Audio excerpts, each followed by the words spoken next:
Romanos 10, versículo 18 até o 21. Diz assim, acompanha comigo, por favor. Romanos 10, 18. Mas pergunto, será que não ouviram? Claro que sim.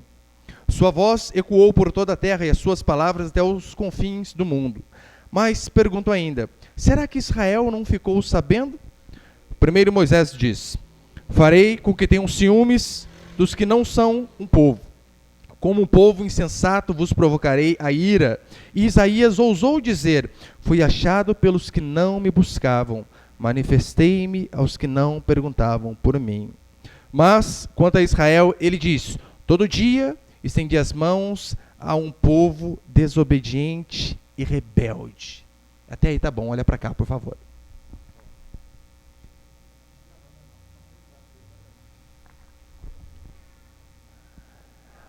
Lembrando, na última semana, eu terminei dizendo sobre os impactos de uma vida de fé e de atitude. E eu disse que, de fato, que a igreja primitiva, a igreja que alcançou todo o Império Romano e todo mundo daquela época, ela não evangelizava por meio de reuniões em massa, como nós vemos hoje, cultos com 5, 10, 15, 20 mil pessoas. Não, não era assim. Não havia esses tipos de reuniões. O mundo antigo foi evangelizado por cristãos individuais, que tinham uma qualidade de vida diferente das outras pessoas. Você consegue imaginar?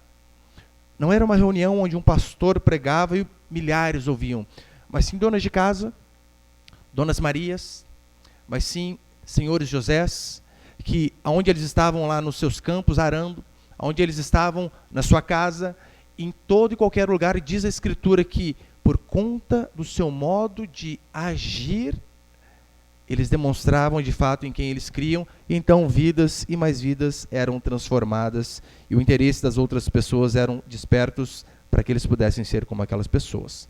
Mas o que nós vemos aqui no final de Romanos, capítulo 10, do versículo 18 em diante, para terminar o capítulo 10, é que os judeus eles tinham um sério problema. E o problema que eles tinham, você vai ver que tem tudo a ver comigo e com você hoje. Não mudou muita coisa. Na verdade, mudou apenas o tempo. Esses judeus, eles não souberam aproveitar o privilégio que eles tiveram. Eles não souberam aproveitar os privilégios que durante vários anos eles tiveram. No versículo 18, nós vemos aqui perguntando, né? Eles não ouviram? Claro que sim. Por toda a terra se faz ouvir. Você lembra? Os judeus, eles tinham os oráculos de Deus, eles tinham... Deus tinha dado a Bíblia para eles, eles tinham o Antigo Testamento. Eles eram um povo da aliança. Eles serviam ao Deus verdadeiro, eles tinham o livro do Deus verdadeiro, e mesmo assim, a Escritura diz em João que Jesus veio para os seus, para qual seus? Para o seu povo.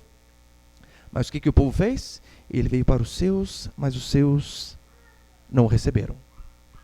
E esse aqui é o tema tratado por Paulo. Jesus vem e o povo o rejeita. E por que a gente vê essa tragédia, pastor? Paulo também já tinha respondido isso no capítulo 9. Ele diz assim, esse povo tropeçou na pedra de tropeço. Qual pedra? Jesus Cristo. Ou seja, em outras palavras, Paulo está dizendo aqui para aquele povo, e você vai ver que tem muito a ver comigo, com você. Ele diz assim, vocês são indesculpáveis. Vocês não podem dar desculpa alguma em relação ao Evangelho. Vocês não poderão nunca dizer assim, olha, mas nós não sabíamos o Evangelho verdadeiro. Ah, mas nós não tínhamos conhecido a palavra de Deus. Tinha sim, vocês tinham o Antigo Testamento. Vocês tinham os profetas, vocês tinham Moisés, vocês tinham a Jesus Cristo, e mesmo assim vocês não deram ouvidos. Jesus ainda diz assim, olha, vocês examinam as Escrituras, porque vocês julgam ter nelas a vida eterna. Essas Escrituras mesmas testificam de mim. Ou seja, vocês se vangloriam nesse livro preto, que vocês o detêm, que vocês têm a verdade. E este livro fala de mim, e mesmo assim vocês não deram ouvidos. Eu quero passar apenas 2 princípios hoje aqui. Tão perto, mas tão longe. Essa foi a grande desgraça da vida dos judeus. Eles estavam perto, mas muito perto de uma verdade. E mesmo assim, erraram o caminho. Na verdade, eles não estavam muito perto da verdade, a verdade estava no meio deles. A verdade andou com eles e falou a eles. Imagina que você tem ali em suas mãos, você tem um mapa, você tem uma bússola e você tem o azimute para você pegar a direção certa. E mesmo assim você errar o caminho. Os judeus eram indesculpáveis por conta disso. A própria verdade estava no meio deles. Lembra, a Escritura diz que uma vez Jesus, ele estava conversando com dois homens, após ele ter ressuscitado, no caminho de Emaús, então ele diz para esses homens, e ele começa a dizer, olha o que tem acontecido no meio de vocês aí, que vocês estão em alvoroço, e eles dizem, olha, mas você é o único que não sabe dos acontecidos? E eles começam a falar que Jesus tinha sido crucificado e tal. Jesus vai falando com eles, até que então o coração deles é aberto, e eles veem que de fato era Jesus.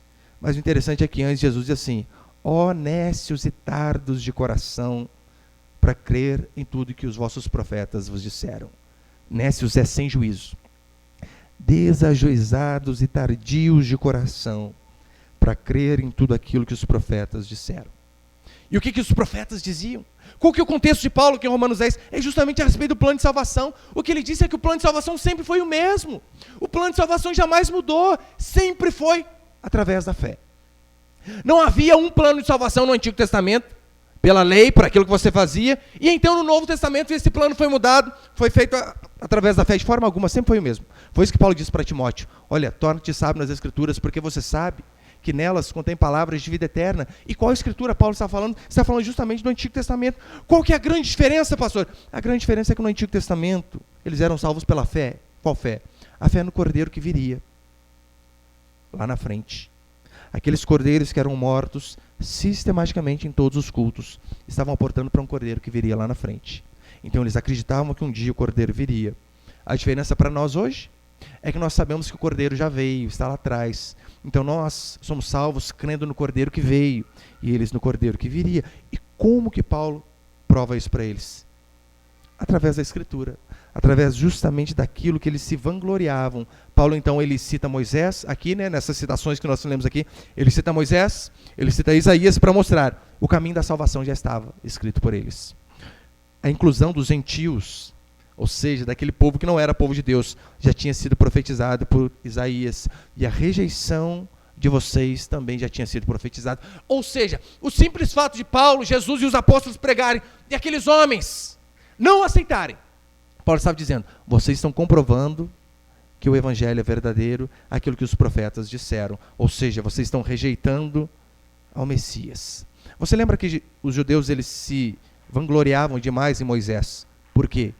Meu irmão, eles tinham Davi, eles tinham Abraão, eles tinham José, mas convenhamos, eles tinham Moisés. Moisés era aquele que tinha sido legislador. Deus deu a lei por meio de Moisés.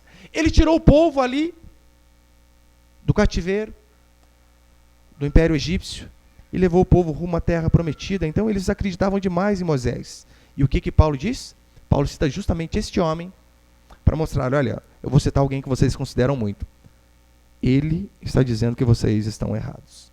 Então Paulo cita as Escrituras para mostrar para eles, vocês se contradizem demais. Você pode abrir comigo rapidinho lá em Deuteronômio, capítulo 32? Ué, apareceu? Ah, está escrevendo ali? Deuteronômio 32, mas não desmarca aí, por favor, tá? Esse texto é muito importante, eu faço questão que você leia. Deuteronômio 32.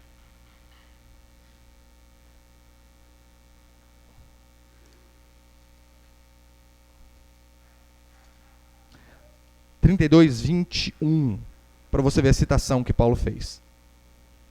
Deuteronômio 32, 21 diz assim a Escritura. Provocaram o meu ciúme, Deus dizendo, provocaram o meu ciúme com aquilo que não é Deus. Com as suas vaidades provocaram a minha ira. Portanto, eu lhes provocarei o ciúme com aquele que não é povo, e lhes despertarei a ira com uma nação insensata. Você consegue ver que Moisés, que eles se vangloriavam, ele disse exatamente onde eles estavam errando? O que estava acontecendo ali, Paulo cita Moisés justamente para mostrar para eles, olha, vocês dizem que vocês se vangloriam, Moisés, não é que ele deu a lei, então eu vou mostrar para vocês o que Moisés disse. Então ele cita justamente isso daqui, olha, Moisés já disse que o Senhor levantaria um povo insensato. Insensato é um povo sem instrução. Que o Senhor levantaria um povo que vocês consideram como cães, justamente para colocar vocês em ciúmes. E sabe quem é esse povo? Quem são esses cães? Quem é esse povo sem instrução? Nós. Louvado seja Deus por isso. A Escritura também diz em Mateus 21 que Jesus conta uma parábola maravilhosa dos lavradores maus. Ele diz o seguinte: olha, um senhor, ele arrendou a sua vinha e deixou para umas pessoas cuidar da vinha e foi embora. Em determinado tempo, o que ele faz? Ele manda os seus servos receberem o que é devido. Então diz a Escritura que vem um servo para receber o empregado dele, eles espancam. Vem outro, eles espancam. Vem outro, eles matam. E depois de tudo, ele manda mais servos e eles rejeitam. E por último, ele manda o seu próprio filho. Quando ele manda o seu próprio filho, ele pensa assim: olha, eu estou mandando meu filho, eles vão ouvir. O que eles dizem? Aí vem o herdeiro. Vamos matá-lo e a herança ficará para nós. E de fato é isso que eles fazem. E então Jesus diz: o que tal homem deve fazer? A resposta é só uma: ele deve tirar a vinha dessas pessoas e dar para outra. Então Jesus aplica aquilo justamente aos judeus. Exatamente isso que eu vou fazer com vocês. Eu vim para vocês, eu dei chances e mais chances, oportunidades e oportunidades, e vocês não ouviram. Então eu vou para outro povo. Pastor, o que isso tem a ver com a gente? Absolutamente tudo. Como provar que eu e você somos indesculpáveis? Porque essa é a questão. Os judeus não têm desculpa para não aceitar o Evangelho. Da mesma forma, eu e você. Eu e você não podemos dar desculpas. Eu e você, o dia que nós chegarmos diante do tribunal de Deus, nós nunca poderemos falar assim: olha, mas a respeito desse texto eu nunca tinha ouvido. Mas essa parte da Bíblia nunca foi pregada na minha igreja. Não, nós não temos desculpa. Primeiro, há milhares de igrejas. Em cada esquina que você for hoje em nossa cidade, você acha uma igreja aberta. Não interessa qual dia da semana seja. Você pode entrar e ouvir a mensagem do Evangelho. Você tem amigos cristãos para tudo que é lado. Ainda que sejam poucos, você tem. Você liga a TV e você vê programas onde a Escritura é exposta. Você liga o rádio, você ouve. Você é alfabetizado, você sabe ler. Mas ainda que isso não seja o suficiente, porque você pode pensar assim: pastor, e quem não sabe ler? E quem não é alfabetizado? A Bíblia diz que você tem que olhar para a natureza. E você olhar toda a natureza orquestrada. E pela natureza você ver. Isso aqui não pode ter surgido do nada. Tem que haver um Deus por detrás dessas coisas. Por exemplo, em Romanos 1:20, Paulo diz assim: porque os atributos invisíveis de Deus, assim o seu eterno poder, como também a sua própria divindade. O seu eterno poder e a sua própria divindade claramente se reconhece desde o princípio do mundo, sendo percebidos por meio das coisas que foram criadas. Tais homens são por isso indesculpáveis. Ou seja, olha para a natureza, meu irmão. Olha para o nosso sistema solar. Não precisa nem ir muito longe. Olha para o sistema solar. Os planetas girando em torno do seu eixo, em torno do Sol, e não se chocam. Olha para a gravidade da Terra, para o tamanho da Terra, para o Sol no tamanho certo, na medida certa, na distância correta. Você tem a obrigação de ver Deus através dessas coisas. Eu e você, assim como os judeus, nós somos indesculpáveis. Não poderemos dizer: eu não sabia. Não, você tem a obrigação de ouvir, se arrepender através da mensagem do Evangelho. Paulo tinha um bom motivo para expor a sabedoria dele. Sabe por quê? O motivo de Paulo expor a sua sabedoria, nós vemos isso o tempo todo. Não, Paulo não queria mostrar que ele sabia mais que os outros. Não era esse a intenção do apóstolo. Paulo não queria se vangloriar, Paulo não queria ganhar os debates.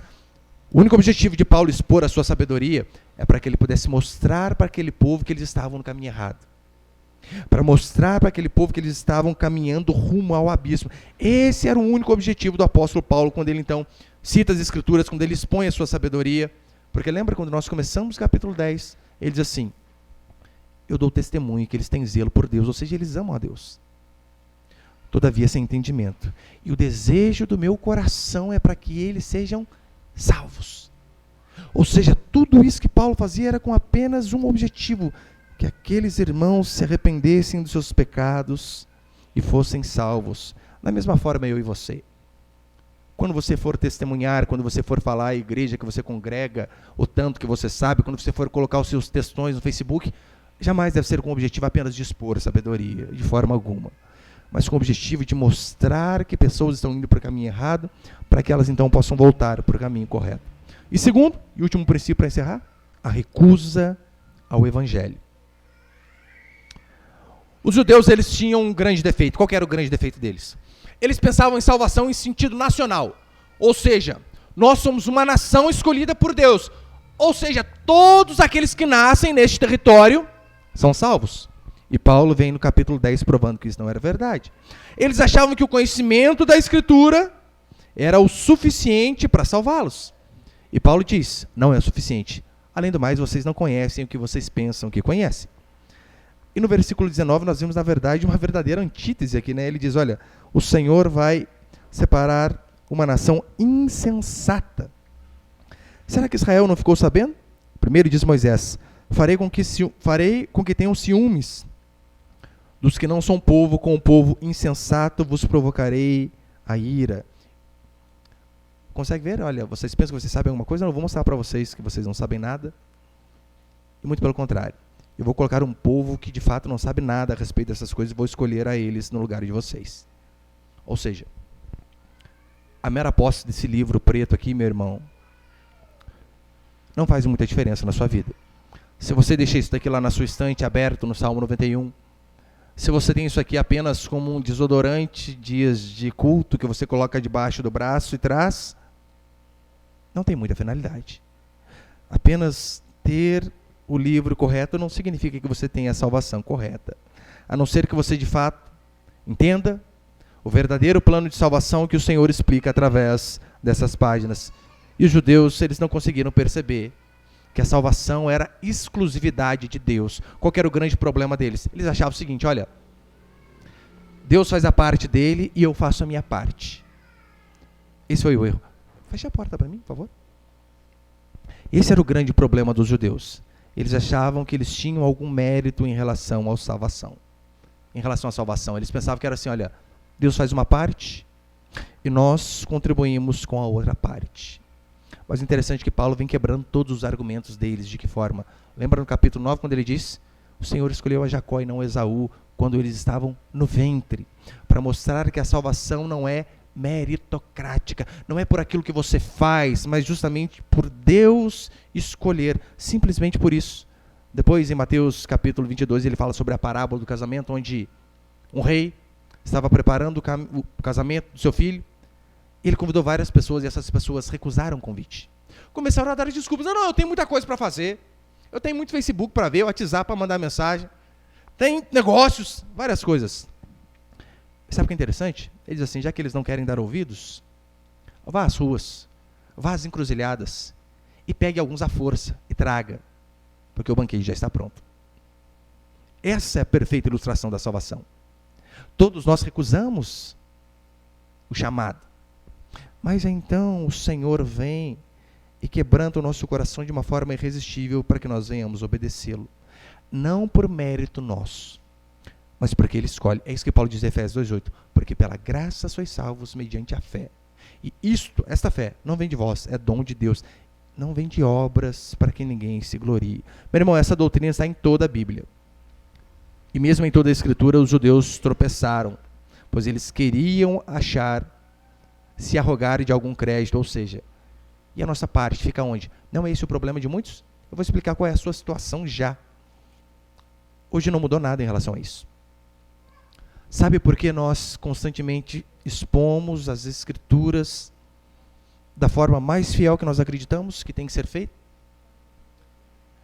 Sabe por que nós, dia a dia, falamos que a salvação ela não depende daquilo que você faz, mas sim apenas e exclusivamente da graça de Deus? Não é para mostrar que nós sabemos mais que os outros de forma alguma. Justamente para que os nossos irmãos pentecostais venham a crer apenas na justificação pela fé, e não nas suas obras, e não na força do seu braço.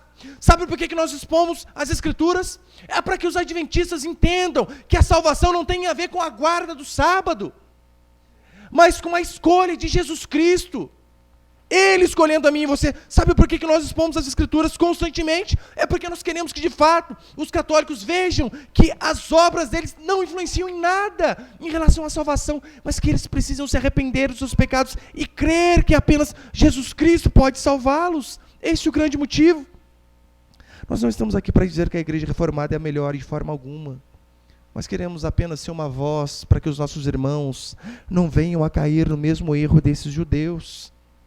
Por que muitos não obedeceram ao Evangelho? Porque eles não acreditaram nessa doutrina, que a salvação é pela eleição da graça de Deus. É por isso que Paulo ainda diz aqui, né, olha, um povo rebelde, contradizente, ou seja, não apenas um povo só que não obedece, mas um povo que não obedece, um povo de dura cerviz. Cerviz vem aqui, cervical, né? Um povo que não se dobra. Eles não queriam dar ouvido à verdade. É isso que as pessoas fazem hoje. Elas não querem ouvir a verdade. elas não dão ouvidos à verdade. Quando você chega para um católico e expõe para ele lá Êxodo 20, e diz para ele, olha, o que está escrito aqui? Não farás imagem. Ele diz, mas eu não acredito que não farás é não fazer. Mas não está escrito, criatura. Se você põe o Salmo 115 na frente dele, ele consegue dizer outra coisa. Puxa, é igual esquerdista. Esquerdista às vezes é doido, né? Você está lá. O Lula é condenado por um juiz de primeira instância, por um de segunda instância, por 3 de um colegiado, depois por mais 3. Você mostra todas as provas, mostra o batom na cueca, o que eles dizem? Lula livre. É golpe. Muitos são cegos. Esse é o problema das pessoas. O homem não obedece o evangelho porque ele odeia Deus, é o que diz a Escritura. Em João capítulo 3, a Escritura diz assim, o julgamento é este, que a luz veio ao mundo e os homens amaram mais as trevas do que a luz. Assim era você, meu irmão. Assim era eu. Assim éramos todos nós. Você não amava a Deus. A Bíblia diz que todos nós, por natureza, éramos odiadores de Deus. É só você fazer um remake, um remember. Como que era você no passado? Quantas pessoas tiveram que passar pela sua vida para dizer, toma rumo, vai para a igreja, faça o que é certo, se arrependa dos seus maus caminhos. E você não queria nem dar ouvido para ninguém. A última coisa que você queria é estar em um lugar de culto, ouvindo a pregação do Evangelho. Em João 5,40 ainda diz assim, contudo não quereis vir a mim para tereis vida. Esse é o ser humano. Ele não quer ser salvo. É por isso que o Senhor precisa alcançá-lo, porque ele não quer ser salvo. Lembra Estevão? A Escritura diz que o primeiro mártir, quando ele estava sendo apedrejado, justamente depois de expor a Escritura e mostrar que aquele homem que eles rejeitaram era Jesus Cristo.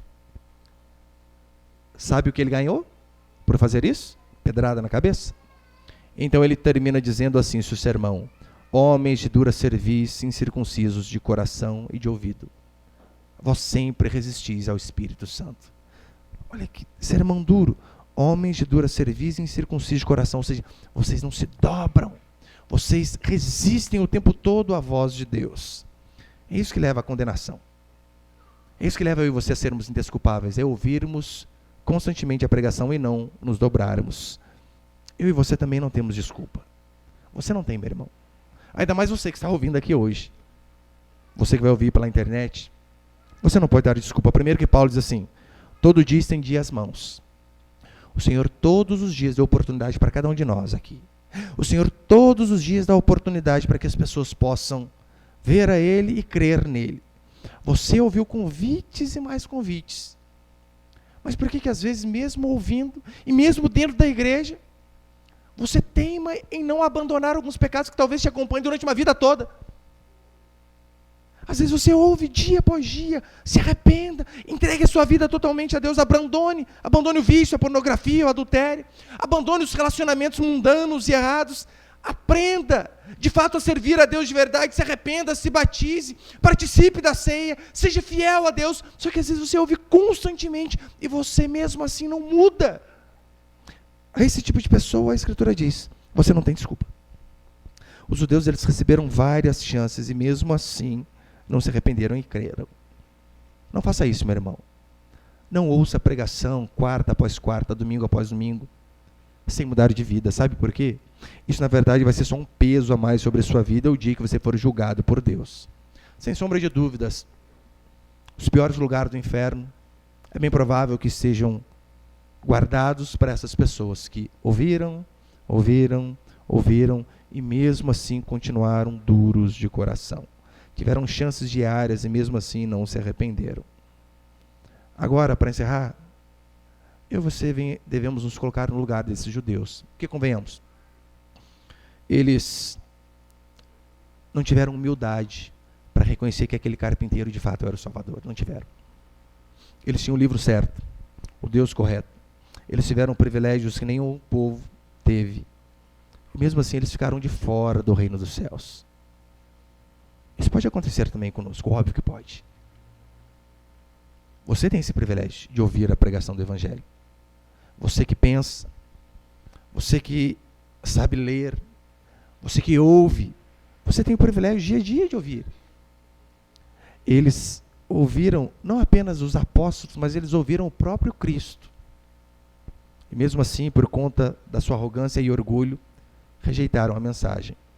Ou seja, apenas possuir e ler a Escritura não significa que você está ouvindo e obedecendo à voz de Deus.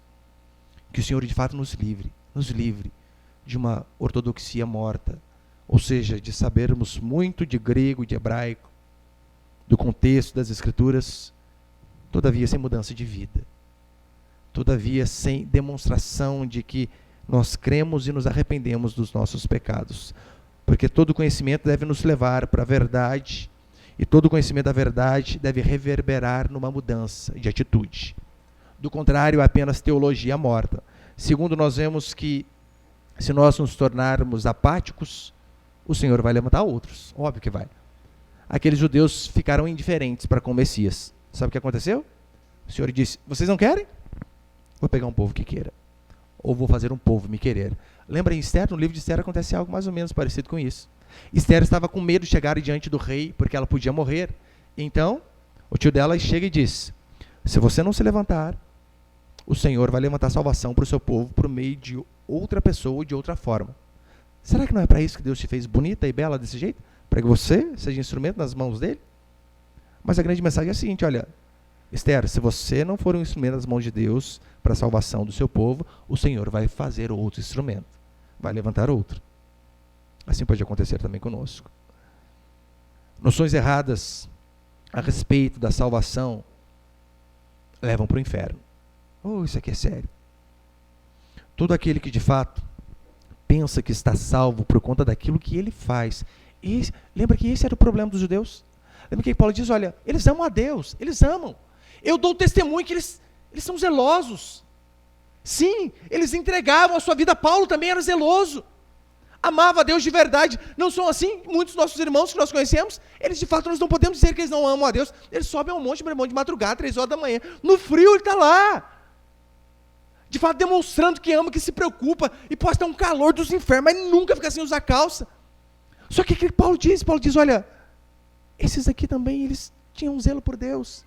Todavia, um zelo sem um entendimento que estavam levando a eles para o inferno. Essa é a verdade. Todo aquele que pensa que está salvo por seus próprios meios, assim como os judeus, o que a Escritura diz é que eles estão perdidos. Meu irmão, se você pensa que assim, olha, a salvação é Deus fazendo a parte dele, mas eu também tenho que fazer a minha. Meu irmão, você está longe de ser salvo, é o que diz a Escritura. A salvação é Deus fazendo a parte dele, Deus fazendo a parte dele e Deus fazendo a parte dele. É apenas isso.